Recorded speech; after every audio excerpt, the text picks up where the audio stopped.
परमो वज्रायार्णो लोई सबसाहूरम शुद्धात्मान मणिकांतम साधमत्तम मंगलम वंदे संदर्शर्थम संदर्शर्थ प्रकाशकम मंगलम भगवान वीरो मंगलम गौतम गणे मंगलम कुंद कुंदाद्यो जैन धर्मोस्तु मंगलम सर्वमंगल मांगल्यम सर्वकल्याणकारकम प्रधानम सर्वधर्माणां जैनम जयतुशासनम जीवम दब्बम जुन्वर्वसहीण जीर्णिपीठम देवेन्द्रवृंदवंदम वंदे तम सर्वदा शिरसा।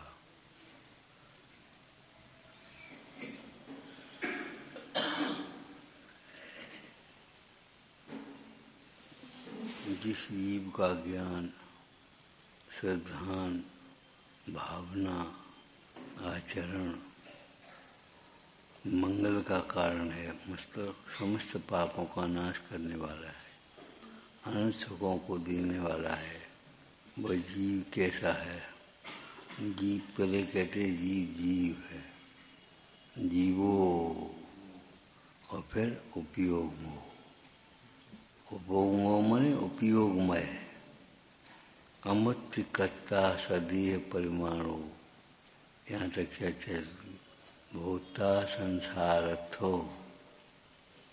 सिद्धो सो विश्व सोड गई।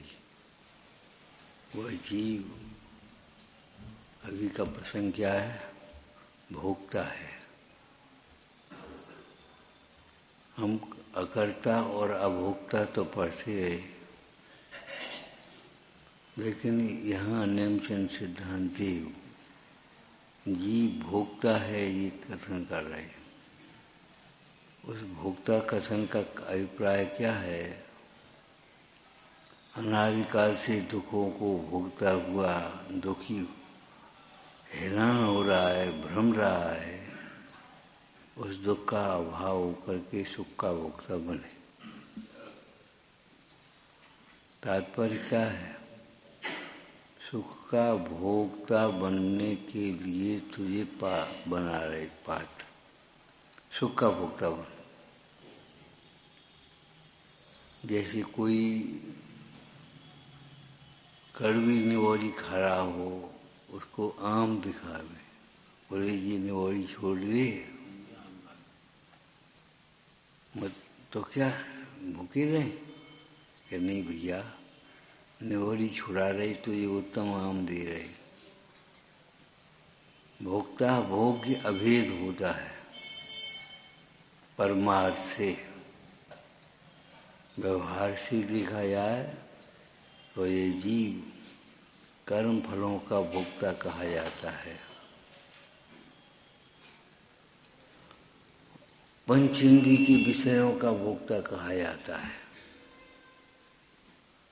उस समय भी यह जीव अज्ञान के समय भी अब अज्ञान जनित आकुलता का भोक्ता होता है।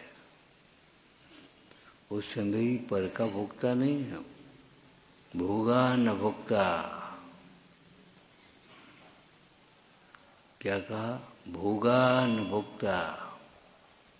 तुम्हें जिस समय जीव को लगता है जैसी कर्ता में जीव भोक्ता मैं कर रहा हूँ, ऐसी भोक्ता में लगता मैं भोग रहा हूँ। नहीं, भोगा न भोक्ता। उस समय किसको भोग रहा है? अपने अज्ञान से उत्पन्न आकुलता को भोगता है। अज्ञानी अपनी अज्ञान से उत्पन्न आकुलता को भोगेगा, ज्ञानी ज्ञान से उत्पन्न निराकुलता को भोगेगा, पर को नहीं भोगेगा। उसका प्रत्यक्ष आपको भी प्रमाण है। देखो, वे भोग हैं, संयोग के काल में कैसे लगते हैं? जब अपना मन अच्छा होता है तो सब अच्छे लगते हैं, और मन जब खराब होता है तो कुछ चीज अच्छी नहीं। हमारे चित्त चैन में नहीं है इस समय, बोलो मत। जब तुम्हारे मुंह का स्वाद कड़वा है, तीव्र ज्वर हुआ है, तीव्र ज्वर, उस समय तुमसे कहीं जरा दूरी ले, मौसमी का रस ही ले लो, कुछ अच्छा नहीं लगेगा। और जब भूख लगेगी कुछ लाओ तो सही, कि कल के ये रखा है सूखा, चलो वही ले आओ। स्वाद काय में है। एक के संयोग का वियोग हो गया, विचारना। अब उसे कहा भैया कुछ खा लो, पानी तो पी लो। अब उसको लड्डू बहुत पसंद थे और लड्डू ही खिला रही, लड्डू वही के वैसे वैसे, लेकिन स्वाद खब नहीं रहे। क्यों? तुम्हें तो बहुत अच्छे लगते थे, तुम तो मांग करके खाते थे, खब नहीं रहे। लड्डुओं में कुछ बात थोड़ी हो गई है, बात तो तुम्हारे मन में है। तुम्हारा चित्त शोक से ग्रसित हो रहा है, और ध्यान चल रहा है तुम्हारे अंदर में। कह सकते हो तुम्हें लड्डुओं की बड़ी है, हमारा तो चित्त चल में, हम तो बर्बाद हो गए, हम तो लुट गए। तुम्हें लड्डू खाने की बड़ी है। कैसे हैं? अरे कैसे हैं? अब क्या कहें? उस समय कैसे लगेंगे? वही लड्डू कैसे लगेंगे? पदार्थ कोई इष्टनिष्ठ नहीं होता, इष्ट अनिष्ट भाषित होते हैं। यह कल्पना तुम्हारी है, झूठी सब मन की वृत्ति है। पदार्थ इष्ट अनिष्ट नहीं। यदि कोई पदार्थ इष्ट हो तो न्याय क्या कहेगा? सबके लिए इष्ट होना चाहिए और सदाकाल इष्ट होना चाहिए, सर्वत्र इष्ट होना चाहिए, सर्वथा इष्ट होना चाहिए। जैसी आत्मा,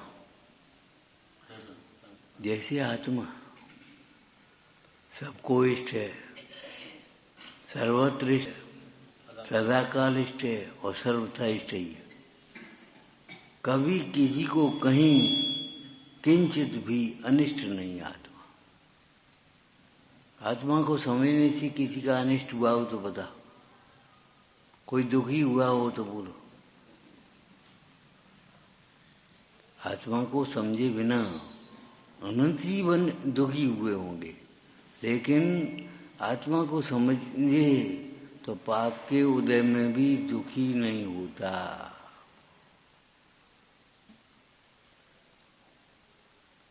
पूज्यपाद स्वामी ने क्या लिखा? श्लोक ही है, आत्म ध्यान से उत्पन्न आनंद का वेदन करते हुए योगी को घोर परिचय भी खिन्न नहीं कर पाते। चाहे ऐसे उपसर्ग होते हैं, क्षमता रसपान किया करते, सुख दुख दोनों की।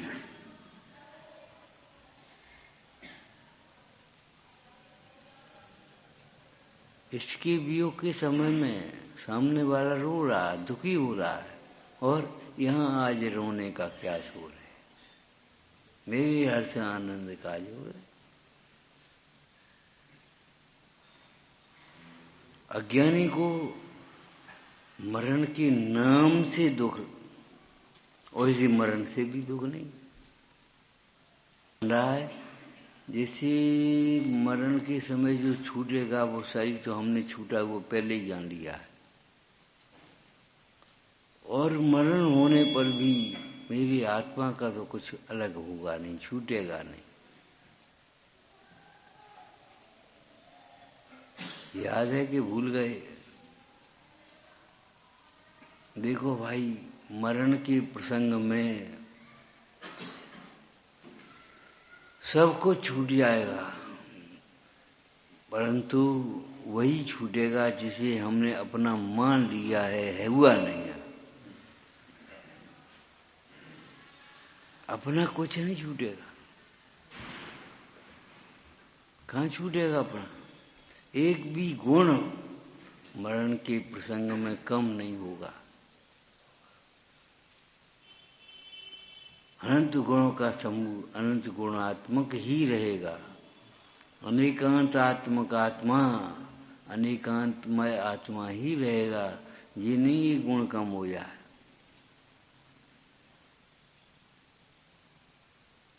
कुछ नहीं छूट पाएगा।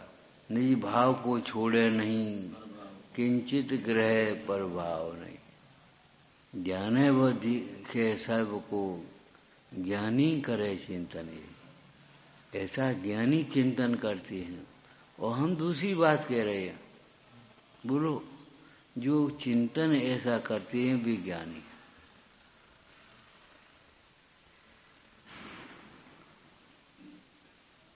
तुम कहोगे मिश्री मीठी होती है, हम कहेंगे जो मीठी होती है वो मिश्री है।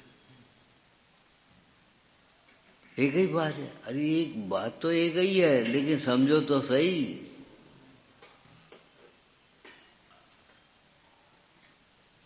जो तुम्हारी मुंह को मीठा कर दी वो मिश्री है। स्वयं मिश्री मीठी नहीं होगी। एक अपने यहाँ शब्द का प्रयोग होता है मोदक। मोदक माने लड्डू, और वैसे मोदक माने क्या होता है संस्कृत में? मोदक, प्रसन्नता कर देने वाला। आज तो लड्डू बटेंगे, लड्डू खाने को मिले, बस सुन के ही खुश हो गया।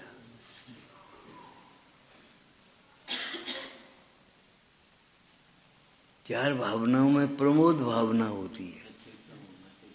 मैत्री, प्रमोद, कारुण्य, माध्यस्थ। प्रमोद का मतलब क्या? उत्कृष्ट मोद, उत्कृष्ट प्रसन्नता।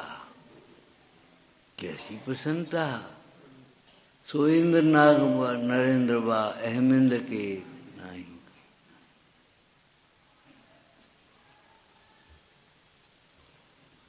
जितनी प्रसन्नता तुम्हें तुम्हारे शरीर को देख करके होती है, को देख करके होती है, व्यापार को देख करके होती है, बाह्य संपदा को देख करके होती है, उससे अनंत गुनी प्रसन्नता साधर्मी को देखकर होना चाहिए।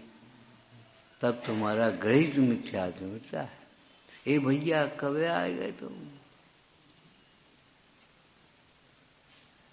खबर नहीं दी तुमने तो। प्रमोद,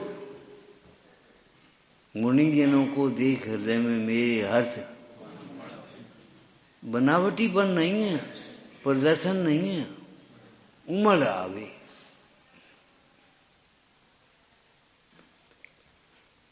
कितनी प्रसन्नता? जितनी प्रसन्नता लौकिक जनों को अपने शरीर को देख करके होती है, माता को पुत्र को देख करके होती है, किसान को अपना खेत देख करके हो रही है, व्यापारी को व्यापारी को देख करके हो रही व्यापार में, उससे अनंत गुनी प्रसन्नता साधर्मी के प्रति हो, तब तुम्हारा गृहित मिथ्यात्व मिटे। और पंडित भागचंद जी ने तो ये और लिख दिया कि प्रसन्नता केवल प्रसन्नता ही नहीं है, कोरी तन मन धन कसाय शक्ति द्रव्य चेत काल भाव का समर्पण भी है। पंडित दीपचंद जी ने लिखा, साधर्मी के अर्थ प्राण भी देने का अवसर पड़ जाए कदाचित तो हर्ष है। हम क्या कर सकते हैं? तो हम क्या करें? अरे हम देश की रक्षा नहीं कर पाते तो देश की रक्षा में प्राण तो दे सकते हैं। पराधीन जीवन से वीर गति अच्छी, पराधीन जीवन से।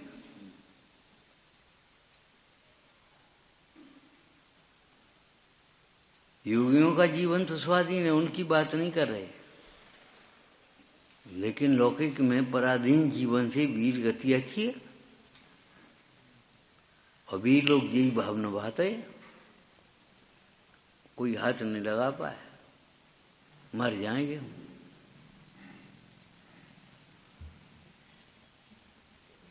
साधर्मी के अर्थ प्राण भी देने का अवसर हो तो प्राण भी देना।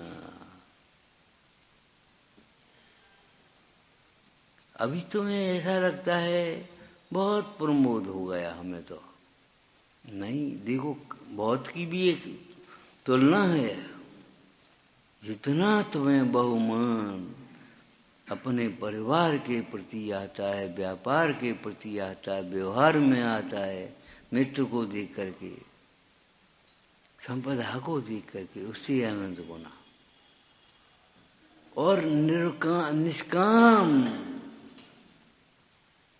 वहां तो बदले की भावना होती है, यहां तो निष्काम है। इसीलिए धर्मी सो गोवत्स प्रीतम लिखा है। माता की बेटे के समान नहीं लिखा। क्यों? माता को तो बेटे से ये अपेक्षा, ये बड़ा होकर हमारी सेवा करेगा, लेकिन गाय को बछड़े के प्रति क्या मालूम कहाँ जाएगा, क्या होगा। वो तो अकारण कितनी शक्ति आ जाती है। वो हिरनी शेर का सामना करने को तैयार हो जाती है अपने बालक की प्रीति में। मृगी मृगेंद्रम, शेर का सामना करने को तैयार हो गई। क्या शेर से वो हिरनी उस बच्चे को बचा सकेगी? इतना ज्यादा दिमाग ही नहीं लगेगा।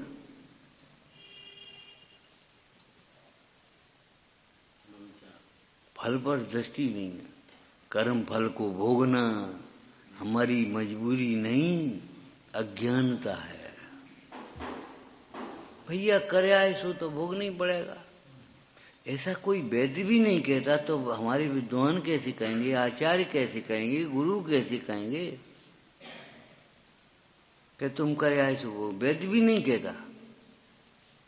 वैद्य के पास जाओ कि जरा पैर स्लिप हो गया, सो गिर गई, चोट लग गई, तो तुम्हें भोगनी पड़ेगी, हम क्या करें। हम पंगत में गए थे तो खा लिया, तो हम क्या करें, भोगना ही पड़ेगा तुम्हें। औषधि देगा कि भोगे, जी कहेगा भोगनी पड़ेगी। कोई ऐसी वचन तो वैद्य भी नहीं कहता।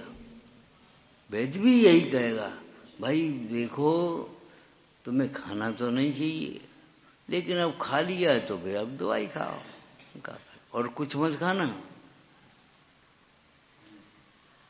लंघन कर जाओ, औषधि खा जाओ, और क्या कर सकते हो, उल्टी कर दो।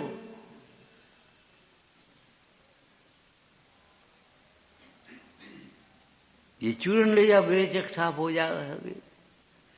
मतलब कुछ ना कुछ औषधि बताएगा, उपाय बताएगा, जी तो नहीं कहेगा अब तुम खाया है पूरी तो हम क्या करें, भोगनी पड़ेगी तुम्हें, तो वेदना तो होगी, हम क्या कर लें। भैया वेदना जब होगी तो फिर वैद्य का आएगा, वैद्य का क्या मतलब हुआ। तो ये बताओ, तीन लोग के नाथ क्या वैद्य से भी गए बीते हो गए। पराकस्मिक विषक पढ़ी हो कुछ?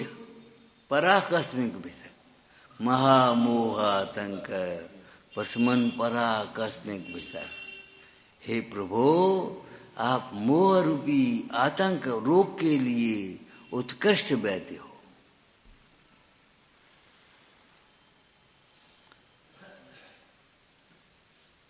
अंतिम बात है ये।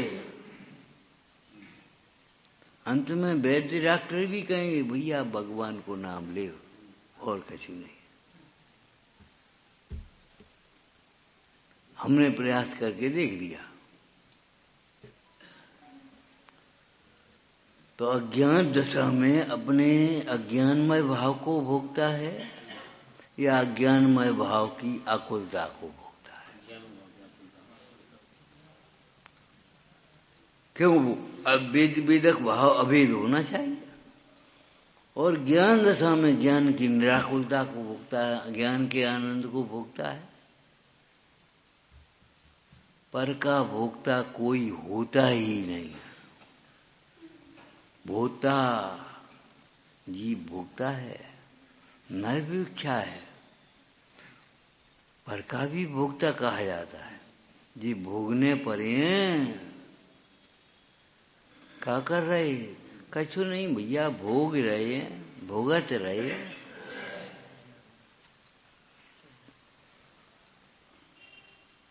लेकिन भुगत क्यों रहे हो? निर्जर नहीं कर पाएंगे क्या? पंच परमेष्ठी भगवान कहाँ गए? भुगत क्यों रहे हो? हाय हाय कर रहे हो, उस समय भगवान पंच परमेष्ठी का ही करो तो क्या दिक्कत है?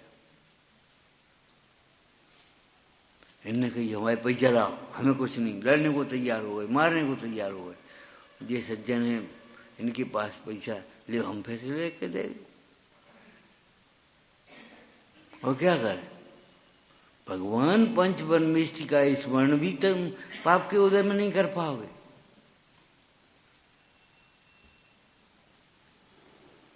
भोग रहे हैं, काय को भोग रहे हो? भोगता है, परंतु जैसा अज्ञानी भोगता मानता है वैसा भोगता नहीं है। अज्ञानी भोगता समझ करके ये समझता है कर्म के फल को भैया भोगना ही पड़ेगा हमें, अब क्या करें, करे आए सो भोगने ही पड़े हैं। नहीं, करे आए उनकी निर्जरा भी कर सकती हो, ज्ञाता भी रह सकती हो, तप करके कर्म खिपावे, फिर तपस्या कौन से दिन के लिए? और जितना प्रेम साधर्मी के प्रति होता है उससे भी अनंत गुना पंच परमेष्ठी के प्रति हो। क्यों? साधर्मी कहते ही उसे जो धर्म मार्ग में लगावे, लगे और लगावे। आचार्य किसको कहेंगे? जो पंचाचार को पालन करते हैं और कराते हैं, जो आत्मा को देखते और दिखाते हैं, जो संसार को असार समझते हैं और संसार असार समझाते। कहाँ फंसे हो तुम? ये सब छूट जाएगा, अध्रुव है, विनाशी है। संसार को असार समझते हैं और समझाते हैं, आत्मा को सारभूत समझते हैं और समझाते, देखते हैं, दिखाते हैं, भी महात्मा गुरु कहलाते हैं।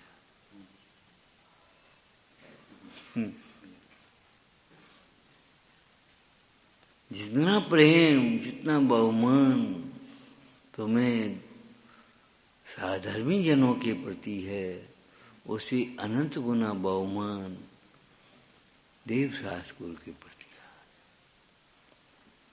जिसे मिठास की रुचि है, उसे जितनी रुचि मिष्टान के प्रति होगी, उससे प्योर शक्कर खाने को मिल जाए तो और ज्यादा होगी उसको। क्यों? मिष्टान बने ही मिश्री है।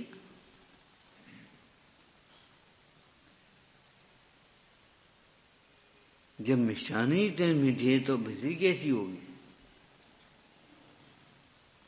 तो देवशास्त्र गुरु का भक्त वही तो हमारा साधर्मी है, जो हमारा उपयोग कहीं दूसरी ओर जा रहा हो। हे भैया भगवान को नाम ले, तुम क्या कर रहे?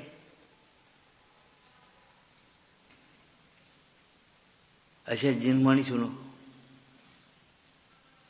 रो मत, ध्यान मत करो, उसको याद मत करो, भगवान को याद करो। गुरु कैसे संबोधन करेगा, कैसे स्थितिकरण करेगा तुम्हारा? अब कैसे हुए, अब क्या हुए, अब का सब हुए, तुम तो भगवान का नाम ले।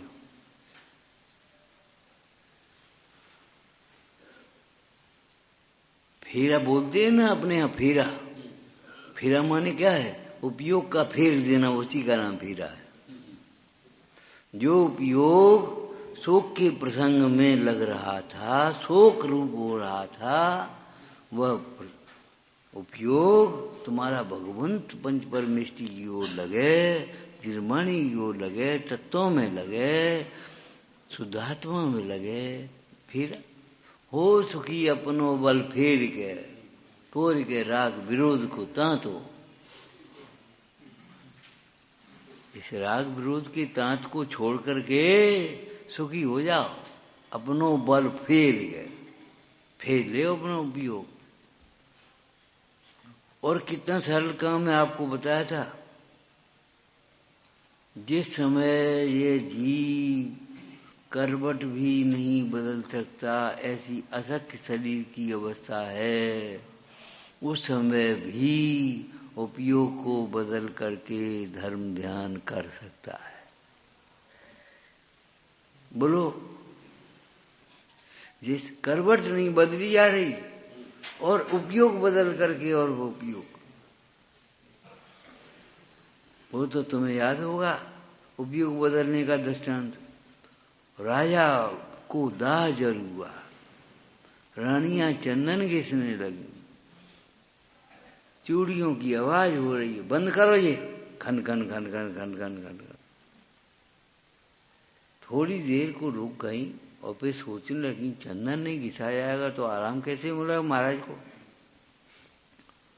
तो उनकी अकल में आ गई, अरे ये 4 चूड़ी नहीं, 8 चूड़ी नहीं, एक ही रहने दे बस।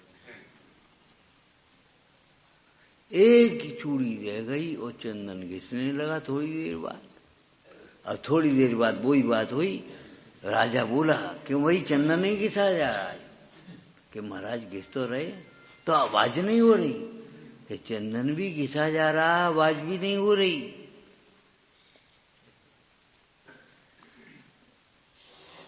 मूलाचार में क्या लिखा?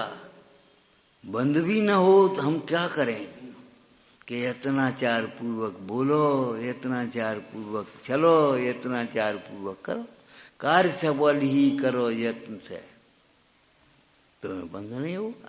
बंद नहीं, सरलता नहीं होगा ये नहीं कह रही, तुम्हें अनंतानुबंधी बंद नहीं होगा ये कह रही। भोगों के कारण रूप दुर्गति का बंध नहीं होगा, असाध्य वेदनी आदि कर्मों का बंध नहीं हुआ। बंध नहीं होगा कि ये मतलब है, सर्वथा बंध नहीं होगा ऐसा मत समझ ला। अगर चौथे ही गुणस्थान में सर्वथा बंध नहीं हुए तो फिर दीक्षा ग्रहण करके वो आराधना में क्यों लगे?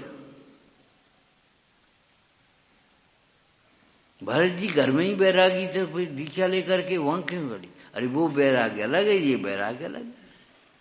ये वैराग्य ऐसा है, अनंतानुबंधी राग के अभाव रूप है, और वो वैराग बुद्धिपूर्वक के राग के अभाव रूप है, और ब्रह्म अनुष्ठान में संपूर्ण राग के अभाव रूप है। वैराग्य वैराग्य मानता है। गृहस्थ अवस्था में भी वैराग्य होता है, परंतु मुनराज का वैराग्य कोई अलग होती। परचूनी की दुकान में भी अपनी दाल रोटी चल जाती, कोई बात नहीं, लेकिन जवाहरात की जौहरी की दुकान अलग है कोई। क्यों? जवाहरात का व्यापार, जौहरी की दुकान वो कोई अलग बात है। चमाचम अपनी जो गद्दी लगी और बैठे मसंद लगा, ये बैठे इधर मुनि में बैठे, वो बात अलग। और नहीं 4 आना को आटा दियो, 4 आना की धनिया दियो, 4 आना की मिर्चा दियो, ये परचूनी की दुकान लगे। 10-20 आदमी खड़े हैं व्यापार करने के लिए, खरीदार बनकर, और तुम्हारा हाथ नहीं रुक रहा, और संध्या को कमाई कितनी है। और जौहरी, एक बताया था तुम्हें, एक परचूनी की दुकान वाला एक बार बंबई पहुंचा, जौहरी की दुकान देखी, उसको बड़ा आश्चर्य हुआ, अरे भैया ये खाद कहाँ हुए हैं, इनकी गुजर कैसे होती होगी? हमें तो दिन भर दुकानदारी करते करते हो जाती, तब कहीं मुश्किल से गुजर होती है, और इनके चमाचम चदरू मैरो नहीं है। वो एक आध ग्राहक आ गया तो आ गया दिन भर, इनकी गुजर कैसे होती है? अरे बैठ तो सही, देख तो सही, वहां लक्ष्मी तेरी कमाने से नहीं होती, लक्ष्मी मिलती है पुण्य के उदय से।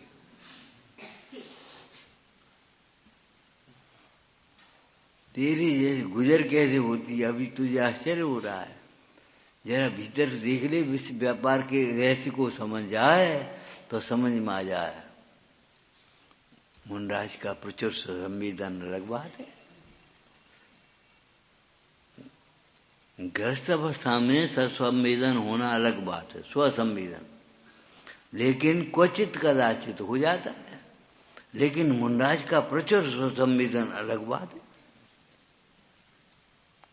अरे गर्मी में नदी बह रही है वो अलग बात है, नेक सी पतली सी धार, और बरसात में तूफान से उफानती हुई नदी बह रही है, वो बात अलग है।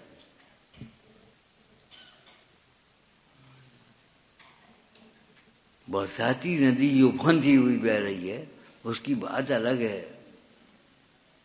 बैराग के लिए तुमने दृष्टांत दिया, जिस प्रवाह में बड़े बड़े हाथी बहते चले जाएं, उस प्रवाह में खरगोश के बच्चा के बहने का क्या आश्चर्य है। खूंडा पकड़ लो मजबूत तो तुम बच सकते हो, नहीं तो मुश्किल है प्रवाह में बह। ऐसी पंच परमेष्टि को पकड़ ले, हम शुद्ध आत्मा को पकड़ ले तो तुम बच सकते हो संसार से, प्रवाह से, और नहीं तो बहती बहती संसार समुद्र में चले ही जाओगे।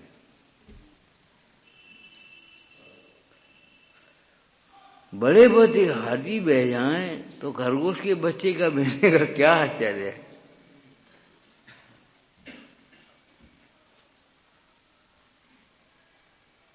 आत्मा भोगता है,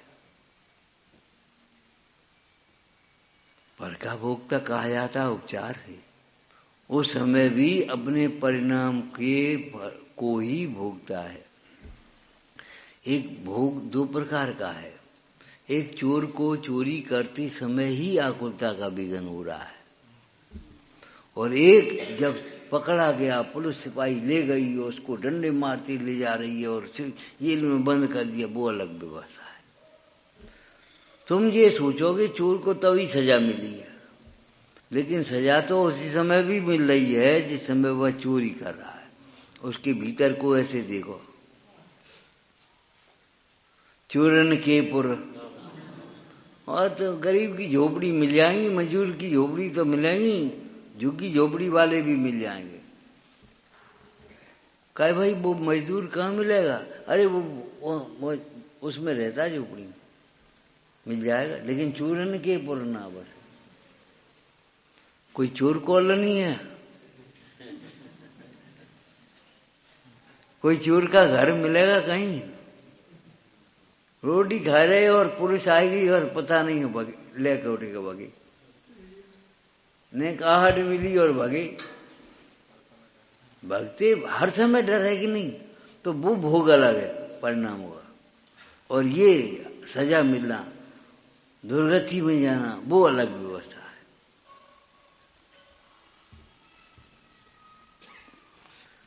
आत्मा को भोक्ता कहा जाता है, उसमें से भी बैराग्य निकालना। ए भैया, बिना दिए नहीं छूटे ले सकता उधार। ये बनिए को कर्जा नहीं है सो छूट गओ, वसूल हो तुम पे। और बनिए कर्जा तुम सोच रहे हो छूट गया। तुम्हें एक दृष्टांत दिया था पहले, 4 ठग लोग दिया था, याद आ गई है। एक सेठ था, उदारता से वो सहयोग करता था सबका, ज्यादा मीन में नहीं निकालता था। ठगों ने सोचा सेठ को ठगना चाहिए, पहुंच गए चारों के चारों और बोले सेठ जी कछु धंधो करना चाहते हैं, स्थिति खराब है, कछ पूंजी मिल जाए तो। बोले ठीक है ले लो। पूंजी मिल गई, पूंजी नहीं कछु, कब दोगे? अरे दे ही देंगे अगले जन्म में, लिख ले बनेंगी, अगले जन्म में देंगे। ले घरेरी जो बड़ा बुद्धू है। अब बुद्धू तो मौके बे है जो पता नहीं है। बड़ी खुशी खुशी रुपये गांठ में बांध के चल रहे। अब तो कुछ मांगू नहीं सका तो अगले जन्म में अब तो मांग भी नहीं सकते। समय से पहले कैसे मांगोगे? रास्ते चलते हुए रात हो गई तो एक किसान के यहां सो गए। किसान के यहां 2 बैल थे, बंधे थे, वहीं उनकी चारपाई डाल दी। बैलों की बातचीत हो रही थी। एक बैल कह रहा था, भैया बस अब हमारा कर्जा तो चुक गऊ, हम जो परिवार में से चले जाएंगे, सवेरे हमारी मौत हो जाएगी। इसका हमने कर्जा चुका नहीं पाया था, सो कर्जा चुक गऊ हमारा तो सवेरे हमारी मौत हो जाएगी, हम चले। दूसरा बैल बोला, भैया तुम्हारा कर्जा इनको चुक गओ, तुम तो ऋण हो गए, हमसे पूछो। अब हमने उनको और कर्जा देने, सो ये आदमी हमको उसको बेचेगा, वहां भी हमें चुकाना है। और भी ठग सुन रही, नींद नहीं आ रही थी। मरे भैया, बैल बन के कर्जा चुकाने पड़े, ऊंट बन के कर्जा चुकाने पड़े, बेटा बन के कर्जा चुकाने पड़े। हम सोचते थे कि बड़ा हो जाएगा, हमारी और सेवा करेगा, वो अपनी गिरस्ती और छोड़ के चलो हमारा बने। बेटा बन के कर्जा चुकाना पड़ेगा, पिता बन के कर्जा चुकाना पड़ेगा।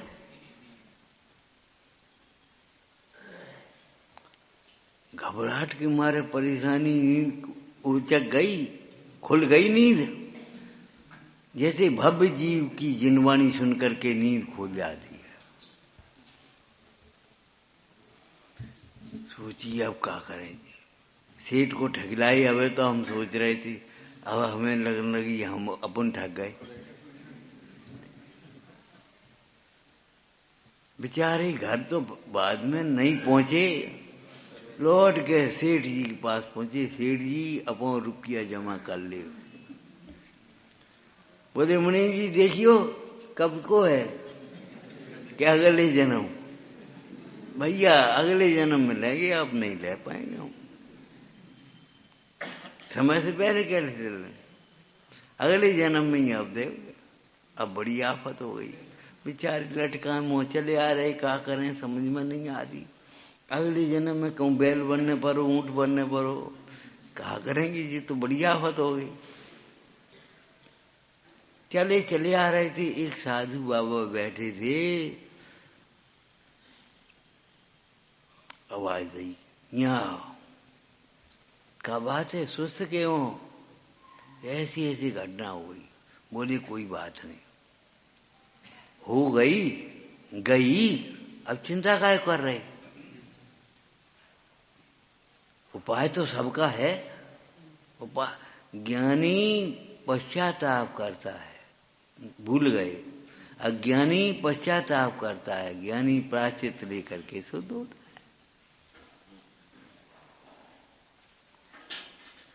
कपड़ा नई पहन के चले, साफ सुथरे, और रास्ता में पैर फिसला सो सब गंदे हो गए, धोए ले।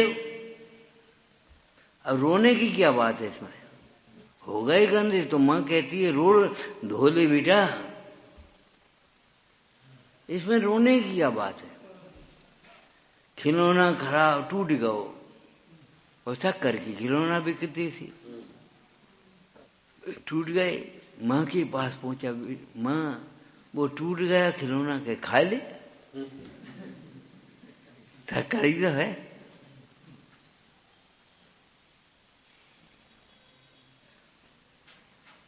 हमारे देश की संस्कृति अहिंसामयी है, खेलो फिर खा ले, लेकिन खेलवे में खाए में दिन न चले जाए, ये ध्यान रखना। यही दिन चेतने के हैं, कल्याण करने के। अब तो प्लास्टिक की भी बन गई सब चीजें। मुंह में दी तो प्रदूषण हो जाए, इन्फेक्शन हो जाए। चूसो तो वह में कछु रसा ही नहीं। तब खिलौने कैसी बनती थी पता है तुम्हें?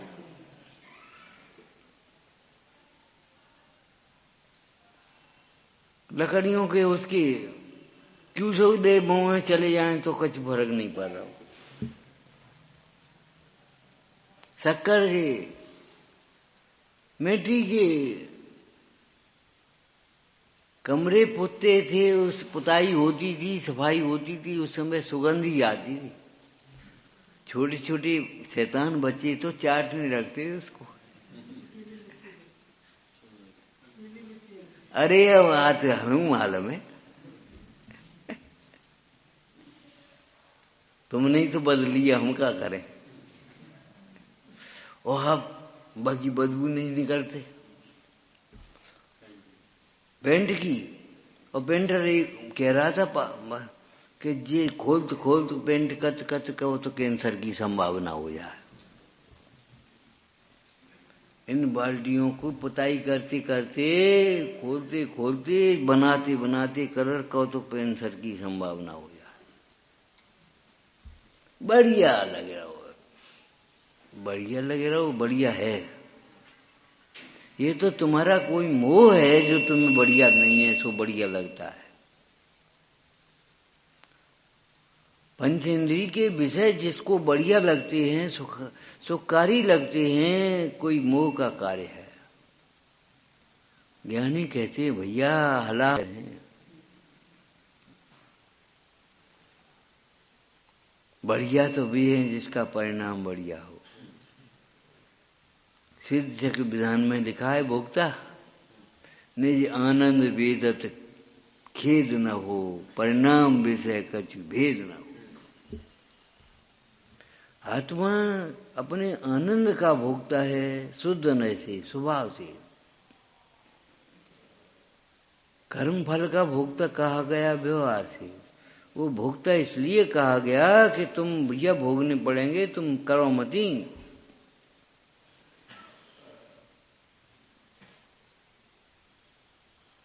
क्रूर साहूकारी चलती थी पहले गांव में अधिकांश।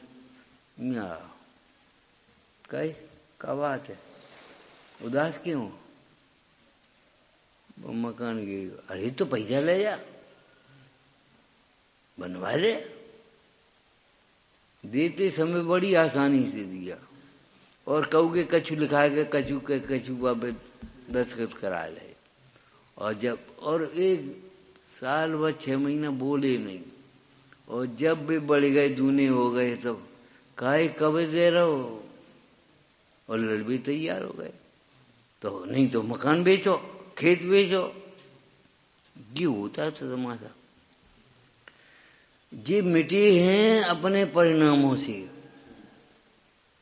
चाहे राजा मिटे हों चाहे साहूकार मिटे हों, अपने परिणामों से मिटे हैं। और जिनके परिणाम ऐसे खराब नहीं है वे कभी नहीं मिटेंगे। दूसरे को मिटने का भाव करने वाला मिट रहा है, और दूसरे के भाव मिटने का भाव नहीं है, सुखी रहे सब जीव जगत से, तो वो सुखी रहेगा, दुखी नहीं होगा। अगर तुम्हें ये भोग स्वीकार नहीं है, वो क्या नाम रोग स्वीकार नहीं है, दुख स्वीकार नहीं है, तो इन पंचेंद्रिय के विषयों को हलाहट जहर के समान जान करके पहले ही छोड़ दो। उससे पहले देह को अपना मानना छोड़ो, पर का कर्तव्य छोड़ो, पर में सुख की कल्पना छोड़ो, पर को दुख की कारण मान करके उससे द्वेष करना छोड़ो। जिबेरी अरे कहा भैया जी बैरी है कि तुम्हारा कर्म बैरी है, और कर्म बैरी है कि जिस परिणाम से कर्म बंधा वो परिणाम बैरी है, और वो परिणाम बैरी है कि उसमें जोड़ने वाला उपयोग बैरी है।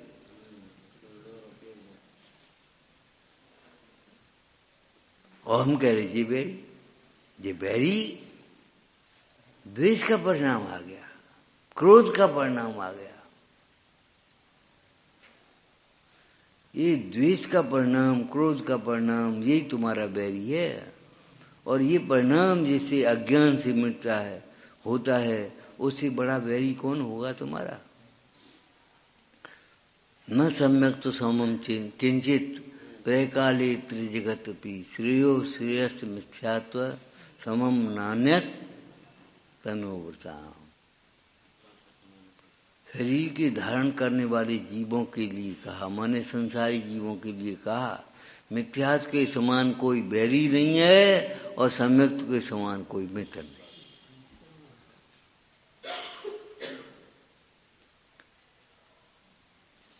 सावधान करने के लिए तुम्हें लगते तो बहुत हैं अच्छे, बेरस होए विपाक समय अब सेवत लागे। सेवते समय नहीं के भी नहीं है, लगते हैं तुम्हें, तुम्हारे अज्ञान के कारण वे मीठे से लगते हैं, मीठे हैं नहीं उस समय भी। अपने शास्त्रों में, सूत्रवादी ग्रंथों में वेदनी कर्म में के दो भेद, साता वेदनी और असाता वेदनी को तो सभी दुख के कारण मानते हैं, साता वेदनी को सुख का कारण मान रहे, ठीक है। लेकिन इस वेदनी कर्म का दृष्टांत क्या दिया है ये बताओ। शहद लपेट तलवार, शहद भी है पक्ष और तलवार की कि तो शहद आए वो कटने की, जिब्या कटने का दुख बहुत है और चाटने की मिठास तो बहुत थोड़ी है, और सो भी बच्चे। साता के उदय की अनुकूलता, साता के उदय के भोग बहुत अद्रुव हैं, बहुत दुखरूप हैं, लगते सुखरूप हैं, लेकिन वो तलवार की धार पर जैसे कोई शहद लगा दिया हो, शहद की समान अवध, और जिव्या कटने का फल बहुत है। विराजना होने का फल अनंत सुख है। विराजना के फल से ही नरक और त्रियंच के दुख सहन करता है ये जीव। आत्मा की विराजना और आत्मज्ञों की विराजना, अपने साधर्मी जनों की विराजना करता है, वो नरक त्रियंच के दुख सहता है। क्यों भैया, पार्श्वनाथ प्रभु कहाँ गए, भी तो स्वर्ग में देव हो गए, और कमठ का जीव नरक का नारकी कैसे बन गया कि पार्श्वनाथ के ऊपर उपसर्ग करने के कारण से, चाहे वो भील के रूप में हो, चाहे शेर के रूप में हो, चाहे किसी रूप में हो, जिसने शुद्धात्मा तो बड़ी बात है, शुद्धात्मा के आराधक साधक के प्रति भी अगर दुर्भाव किया, विराधना की है, तो नरक आदि के दुख सहन करने पड़े। सावधान। उस दिन दृष्टांत दिया था, 64 रिद्धियों में एक मुनीश्वर की ऐसी भी रिद्धि है, ऐसे देख लें तो मर जाए, वो प्रयोग नहीं करेंगे लेकिन मर जाए। मतलब क्या है ऐसी रिद्धियों का? इसका मतलब ये है, इनका स्वप्न में भी चित्त मत दुखाना। जिसको तुम गांव की साधारण भाषा में कहते भैया वो हाय परी है, हाय लाई गांव तुमने, दुखी क्यों किया, विराधना क्यों करी, उपसर्ग क्यों किया, अपशब्द क्यों बोले उनसे। स्वप्न में भी इन योगियों स्वरों की, ज्ञानियों की विराधना न हो जाए। अरे वे जरा सी विराधना का क्या फल। सेठी और पंडित जी की संगति समाज की उन्नति के लिए पर्याप्त थी, फिर कभी नहीं मिला पंडित जी का समागम। सेठानी बोली, अरे जरा से अविवेक के कारण हमने ज्ञानियों की विराधना करके ठीक नहीं किया।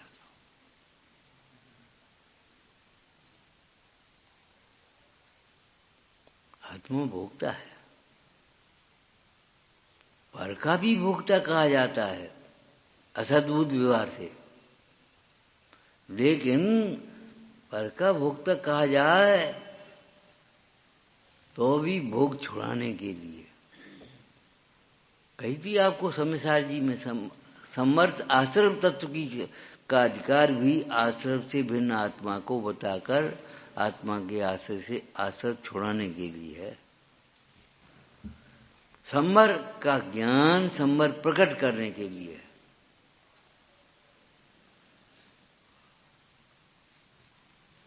ऐसे ही यहां समझना, ये पर का भोक्ता कहा सावधान करने के लिए तुम्हें, और आत्मा का भोक्ता इसलिए कहा कि भैया तुम्हारा विषयों को भोगना तुम्हारा स्वभाव नहीं है। क्या खा रहे हो, क्या कर रहे हो, क्या भोगे रहे हो, क्यों दुखी हो रहे हो। दुख का भोगता तुम्हारा स्वभाव नहीं है। अपने को आप रूप अनुभवते हुए आनंद रस का वेदन करो, ये तुम्हारा स्वभाव। आत्मा के आनंद को माने आत्मा के अनुभव से उत्पन्न आनंद को वेदन करने का तुम्हारा स्वभाव है। पर का लक्ष्य से दुखी होने का तुम्हारा स्वभाव नहीं है, और मजबूरी भी नहीं है, पराधीनता भी नहीं है। तो फिर क्या है? ये अज्ञान भाव है। जीव हर हालत में स्वतंत्र है, परंतु अपना कार्य करने के लिए, पर का कार्य करने के लिए नहीं। अभी कहा था ना, उपयोग बदलने के लिए, करवट बदलने के लिए नहीं। अब नहीं बदल पाए तो नहीं बदल पाए। बेटा करवट ने बदलवा दियो, अब कर तो क्या करें हम? लाट टपक गई तो टपक गई। अब तुम्हें जो कुछ कहना हो सको, लेकिन उस समय भी अपने उपयोग को बदल करके सुखी हो सकते हैं।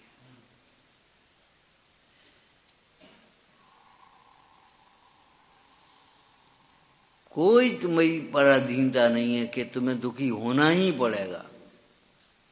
सीता जी को जंगल में उतार दिया कृतांतवक्र सेनापति ने। जंगल में उतार तो दिया, लेकिन मन रो रहा है, और मन रो रहा है तो आंखों में भी आंसू आ गए। सीता माता बोली, 3 खंड के सेनापति की आंखों में आंसू कैसे? क्या बात है, चेहरा उदास क्यों है? हमने आपसे बार बार कहा, देखो चेहरे की मुद्रा को पढ़ना सीखो। अगर नहीं पढ़ सीखोगे तो ये बताओ, देव दर्शन से आत्म दर्शन का पुरुषार्थ कैसे करोगे?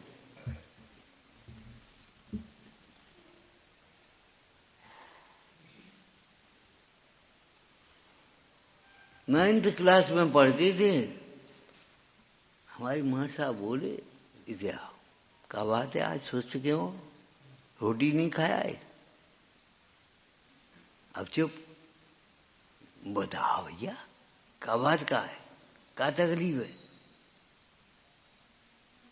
बताना ही पड़ेगा।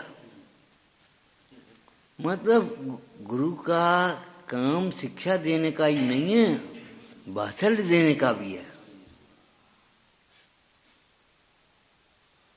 वात्सल्य बिना ताड़ना का अधिकारी होता ही नहीं है।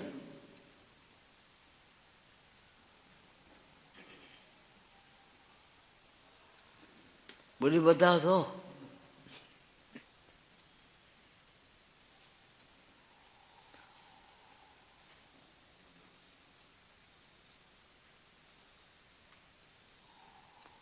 आत्मा के आनंद को भोगना तुम्हारा स्वभाव है, कर्म फल को भोगना नहीं है।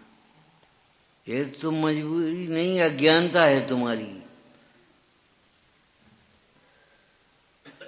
आपसे बार बार कहते, जिनमणि सुनने बैठे हो, मजबूर मत बनो, मजबूत बनो। मजबूर मत बनो। अब वो मजबूरी हमारी अरे काय की मजबूरी? एम जान आलस हान साहस ठान यह सिखा दरो। मजबूत बनो, मजबूर नहीं।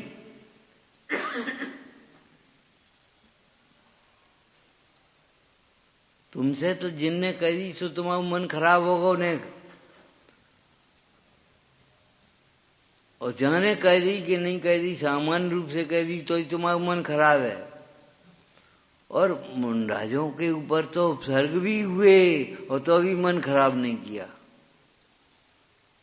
देखो मुंडाजों पर भी कैसे कैसे उपसर्ग हुए। धन धने बेसूर साहसी आराधन से नहीं की, उनको निज आदर्श बनाओ।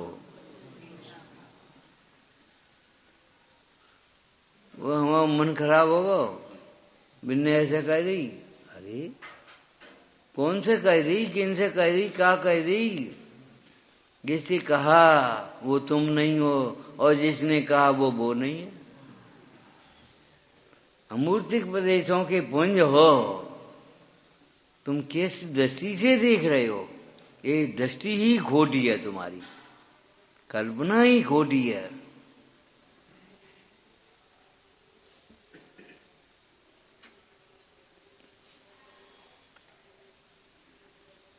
भोक्ता कह करके तुझे अतीन्द्रिय आनंद का भोक्ता बना रहे हैं। पंचेंद्रिय के विषयों का भोक्ता छुड़ा करके, पन छुड़ा करके उसी में मगन हो रहा है, अनंत दुख की तैयारी कर रहा है। जो पंचेंद्रिय के भोगों में मग्न होता है, तुमने पढ़ा होगा, वज्रग्नि विषे बिस्तर से हैं अज के दुखदाई, धर्म रतन के चोर चपलट दुर्गत पंथ सहाई।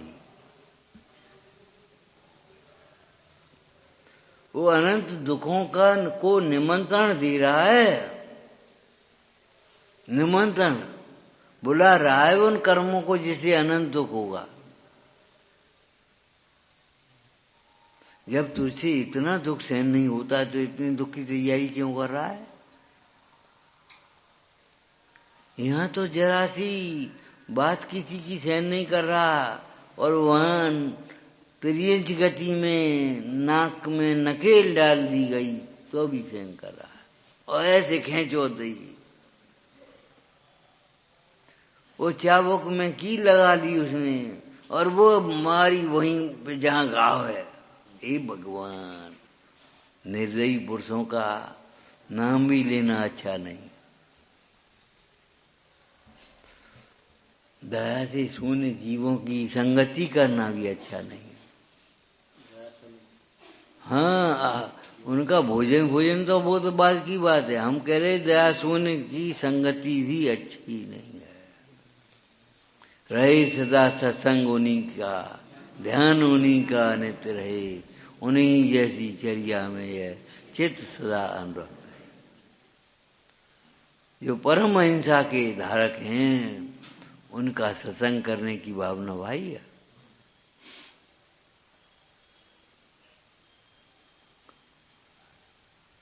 रत्नत्रय की धारक हैं और रत्नत्रय की साधक हैं। एक देश रत्नत्रय के धारक और पूर्ण रत्नत्रय के साधक। ऐसे योगीश्वरों की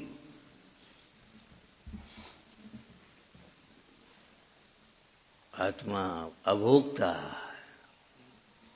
वो भी एक विवक्षा है।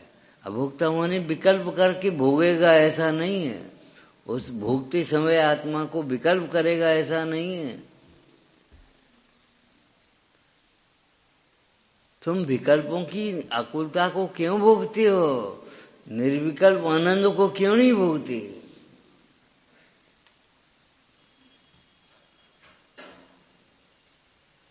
यहां नेमचंद देव क्या कह रहे हैं?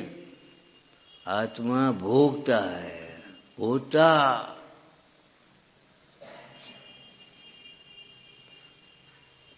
लेकिन सही ठीक प्रकार से समझना, विवक्षा से भोगता कहा है।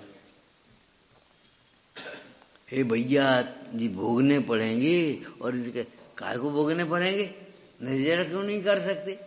अब हाल तो कह रही थी भाई भोगने पड़ेंगे कि हाँ जी बंद बांध रहे उस समय उसी का जी भोगने पड़ेंगे कर्म।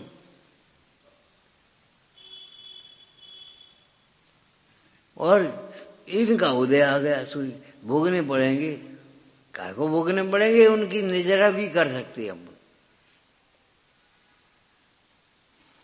कितने ही कर्म हो, कैसे ही कर्म हो, उनको भोगने के लिए तुम तैयार मत होना। अपने उपयोग को मत जोड़ना, उनकी आकुलता को मत भोगते रहना। इस जिनवाणी का रसपान करना, अपने आत्मा के आनंद को भोगना। ये बासी रोटी खा ले।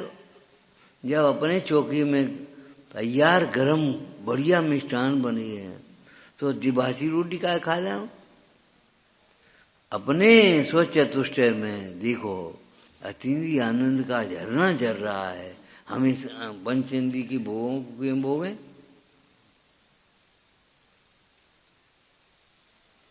अपने को आप रूप से संबोधन करो, अपने में आप सचेत हो जाओ तो सर्व प्रकार से प्रसन्न हो, सावधान हो और अपने को आप रूप अनुभव कर। रमोर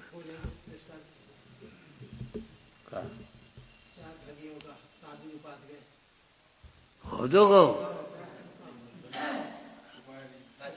वो भी बता। अरे भैया